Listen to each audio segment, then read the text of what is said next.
Hello दोस्तों, कैसे हैं आप सब। स्वागत है आप सभी को कॉमिक वर्ल्ड चैनल पर। तो चलिए दोस्तों, शुरू करते हैं राज कॉमिक्स में सोने की नदी।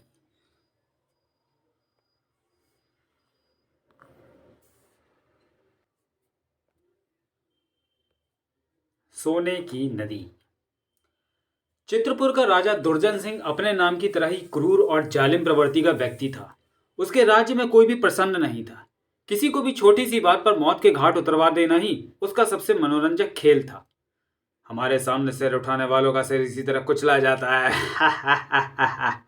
उसी राज्य के एक गांव में जीवनदास नाम का एक चमार अपनी पत्नी रुक्मणी के साथ रहता था। दोनों शिव के अनन्य भक्त थे। जूते सिल सिल कर जीवनदास किसी तरह अपना व अपनी पत्नी का पेट भर रहा था। एक दिन, वैद्य जी, ये आप एकाएक चिंतित क्यों उठे? मामला बेहद गंभीर है। तुम तुरंत शहर जाकर ये दवाइयां ले आओ, अन्यथा इसकी जान को खतरा हो सकता है। मगर मेरी पत्नी ठीक तो हो जाएगी ना वैद्य जी? भगवान पर भरोसा रखो, सब ठीक होगा। वैद्य जी ने दवाइयों का पर्चा लेकर जीवनदास नगर की ओर चल पड़ा। हे शिव प्रभु, मेरी पत्नी की रक्षा करना। उसी समय राजा की सवारी वहां से निकली। ओह, एक चमार की यह मजाल कि हमारे सामने से सिर उठाकर निकल जाए। सेनापति, गिरफ्तार कर लो इसे और तुरंत फांसी पर लटका दो। जो हुक्म महाराज। यह सुनते ही जीवनदास चीख पड़ा, मुझ पर दया कीजिए महाराज, मेरी बीवी मां बनने वाली है। अगर समय पर यह दवाइयां उसे ना दी गई तो।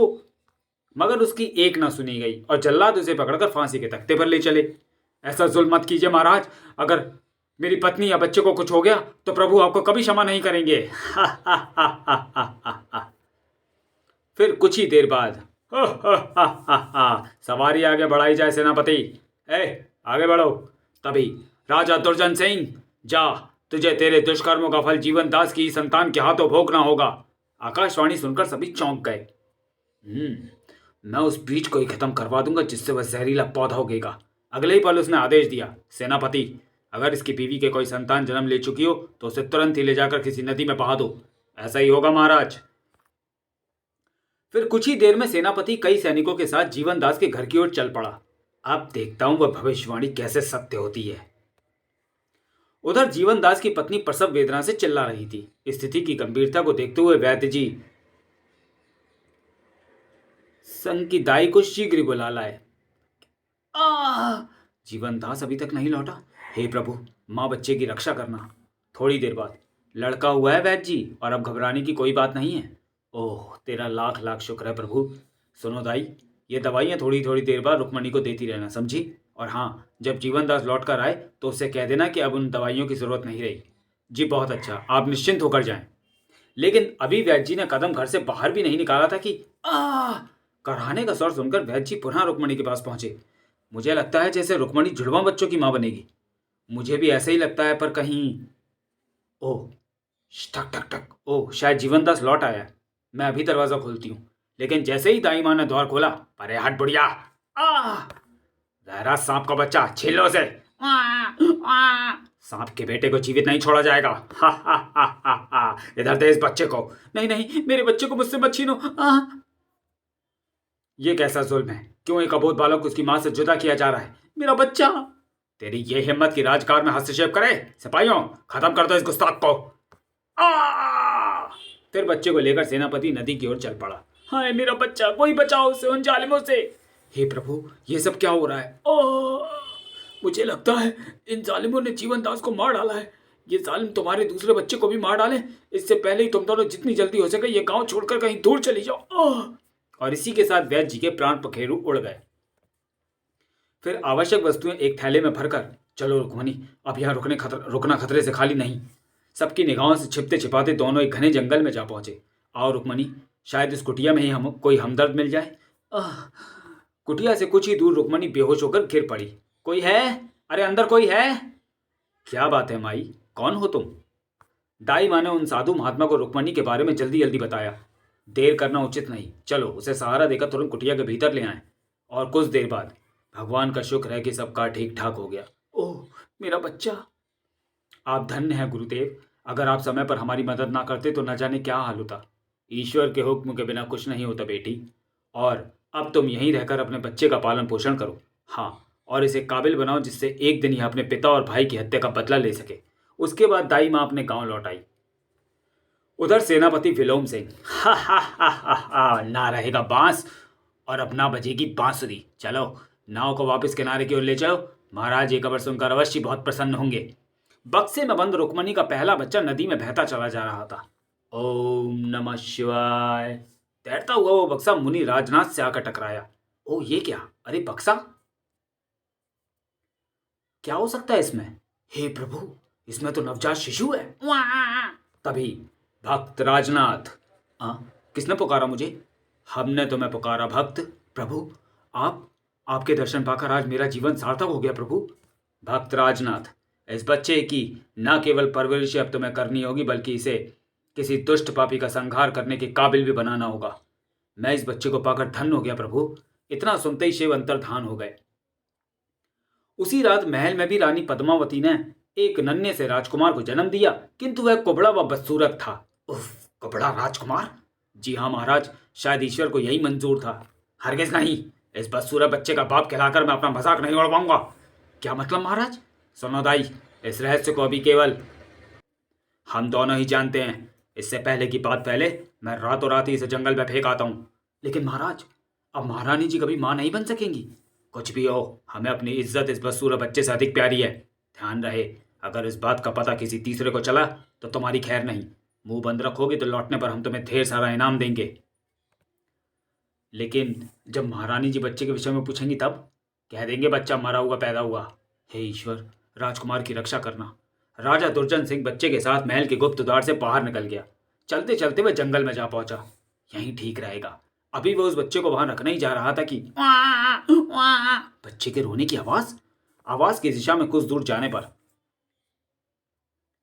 शेर और अजगर के उस दंड युद्ध में दोनों ही मर गए। इस भयानक जंगल में यह बच्चा कहां से आ गया? खैर मुझे क्या, लेकिन क्यों ना इसे ही उठाकर राजमहल ले चलूं। महारानी को पुत्र मिल जाएगा और राज्य को उत्तराधिकारी। यह सोच राजा दुर्जन ने उस बच्चे को उठाकर अपना बच्चा वहीं रख दिया और वापस महल की ओर चल पड़ा। हाँ, यही ठीक रहेगा। इस बदसूरत कुबड़े से तो यह कई गुना सुंदर है। फिर उसी गुप्त मार्ग द्वारा दुर्जन सिंह महल पहुंच गया। लो, ये बच्चा मुझे जंगल में रोता पड़ा मिला है। तुम हमारी प्रजा व महारानी की इसे ही राज्य का उत्तराधिकारी बताना, समझे? जी जी, बहुत अच्छा महाराज। और लो, यह रहा तुम्हारा इनाम। मगर मेरी बात भूलना नहीं। कभी नहीं भूलूंगी महाराज। भोर होने से कुछ पहले रानी पद्मावती को भी होश आ गया। मुबारक हो महारानी जी, चांद से सुंदर राजकुमार ने आपकी कोख से जन्म लिया है। आहा, मेरा लाल, मैं इसका नाम रूप सिंह रखूंगी। हाँ हाँ, क्यों नहीं। वह खुश है। राजकुमार के जन्म की खबर जानकर राज्य के लोग राजा को बधाई देने आने लगे। बधाई हो महाराज। महाराज के साय में यह भी उन्हीं तरह दुष्ट व जालिम बनेगा। जबकि मनी मन उन्हें कोई खास खुशी नहीं हुई थी। उधर भोर होते ही जब रुक्मणी की आंखें खुली, मेरा मेरा बच्चा, मेरा लाल कहाँ गया? उसने आसपास का सारा इलाका छान मारा, पर उसका बच्चा उसे कहीं दिखाई नहीं दिया। अंततः, हे ईश्वर, ये तेरी कैसी कठिन परीक्षा है। भगवान की माया को आज तक कोई नहीं समझ पाया है बेटी। देखो इस बच्चे को, न जाने इसे जंगल में कौन छोड़ गया है। मगर गुरुदेव, मेरा बच्चा। कुटिया से एक अजगर के रेंगने के चिन्ह मिले हैं बेटी। शायद वही अजगर तुम्हारे बच्चे को उठा ले गया होगा। जंगल में जहां यह बच्चा मुझे मिला, वहां एक शेर और अजगर के लहूलुहान मृत शरीर पड़े हैं। मगर गुरुदेव, अब मैं किसके सहारे जीऊंगी? लो, शायद ये तुम्हारे बच्चे की कमी को पूरा कर दे। मगर ये तो कुबड़ा और बदसूरत है, तो क्या? बच्चे तो भगवान का रूप होते हैं बेटी, और ना जाने किस दुष्ट ने इसे जंगल में फेंकवा डाला है। भगवान उसे कभी माफ नहीं करेंगे। और अगर तुम भी इसे माँ का प्यार नहीं दे सकती, तो मैं अभी इसे फिर से वहीं जंगल में छोड़ आता हूँ। नहीं नहीं, लाइए बच्चा मुझे दीजिए। मैं इसे कभी माँ की कमी महसूस नहीं होने दूंगी। मुझे तुमसे यही उम्मीद थी बेटी। रुक्मणी ने उस कुबड़े बालक का नाम उदय सिंह रखा। उदय भी धीरे धीरे उसके साथ खूब हिल मिल गया। फिर 10 साल का होते ही, ऐसे नहीं मेरे बच्चे, ऐसे। अब लगाओ निशाना। अच्छा बाबा। वाह, बड़े होकर तुम अवश्य अपनी माँ और बाबा का नाम रोशन करोगे। आपके आशीर्वाद से जरूर बाबा। उधर महल में रूप सिंह का लालन पालन ठाट बाट से हो रहा था। वाह, लो बचो। मुनि राजनाथ के संरक्षण में पल रहे शिव सिंह का भी युद्ध कलाओं में कोई सानी नहीं था। आश्रम में तुम ही मेरे सबसे होनहार शिष्य हो शिव सिंह। जय मुनिवर। हाय उफ। और फिर समय के साथ साथ तीनों जवान हो गए, बल्कि हर विद्या में भी निपुण हो गए। एक रात, मेरे बच्चे, देखो तुम्हारी मां कब से तुम्हारा इंतजार कर रही है। लौट आओ मेरे बेटे। और अगले ही पल उसकी नींद टूट गई। ओह, फिर वही स्वप्न। अब नहीं सहा जाता। आज मैं मुनिवर से इस संबंध में पूछ कर ही रहूंगा। मन में दृढ़ निश्चय कर शिव सिंह मुनि राजनाथ के पास पहुंचा और उनसे बोला, आज आपको बताना ही होगा मुनिवर, कौन है वो औरत जो सपने में मुझे अपनी मां बतलाती है। अंततः उसकी जिद के सामने मुनि राजनाथ को झुकना ही पड़ा। ठीक है, अगर तुम जिद करते हो तो आज मैं तुम्हें सारी बात बताऊंगा। उसके बाद मुनि राजनाथ शिव सिंह के मिलने की पूरी कहानी सविस्तार उसे सुनाते चले गए। पूरी कहानी सुनने के बाद, मुझे लगता है उस पापी के संहार के लिए ही उन्हें मेरी जरूरत है मुनिवर। आप ही मुझे मेरी माँ से मिलाने में मेरी मदद कर सकते हैं। अवश्य बेटे। मुनिवर कुछ देर सोचते रहे, फिर बोले, मैं ये तो नहीं जानता कि इस समय तुम्हारी माँ कहाँ होगी, किंतु अगर जादुई शीशा ले आओ तो उसकी मदद से हम उसका पता लगा सकते हैं।